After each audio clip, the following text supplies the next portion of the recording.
Hello friends, and welcome back to Pines and Palms. Today I wanted to talk about this magical looking tea. It's become super popular in wellness circles, especially amongst people interested in hydration, detoxification, fasting, and natural health. It's called Palo Azul, which translates to blue stick in Spanish. If you've ever seen Palo Azul prepared, you may notice something. It's like cool as hell. Under the right lighting, it has this shimmery blue hue to it. It's gorgeous. But beyond its awesome appearance, people are interested in it because of the health benefits it may offer. So what is Palo Azul?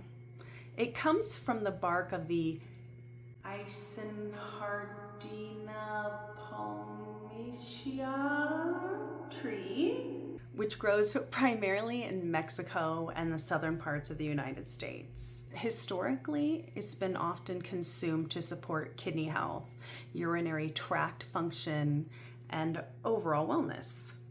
If you suffer from arthritis, gout, kidney stones, or urinary tract problems, Palo Azul might be what you're looking for. Of course, it is best used alongside with a healthy diet and lifestyle. We know this. But another thing that I love about this tea is that it has 26 and a half more antioxidants than black tea or green tea. That's huge, that's massive, 26 times.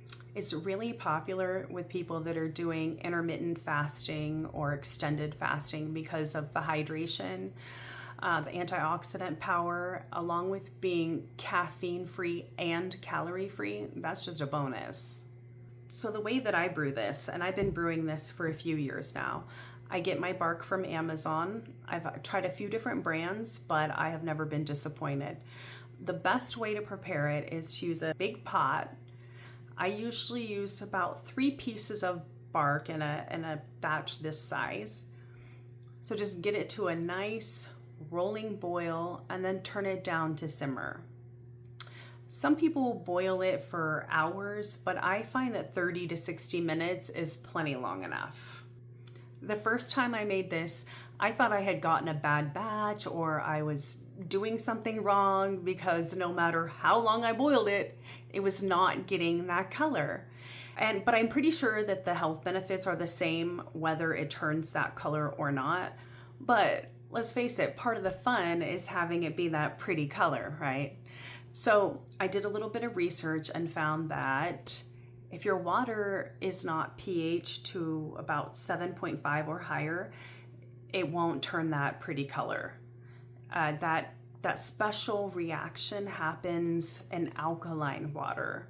And the best way, the easiest way, cheapest way to add alkalinity to your water is add just a little bit of baking soda.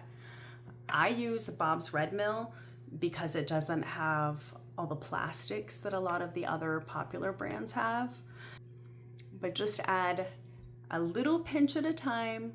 Go slow, you don't need a lot. Add a pinch, let it sit for a couple minutes, stir it, add another pinch if you need to. It's pretty obvious when it starts to turn that color. And if you add too much baking soda, it's just gonna be salty, it's gonna taste gross, and you're not gonna have that mild, nice, earthy flavor that the tea has. Also, you can add whatever you want to the tea. I like to add whole hibiscus flowers.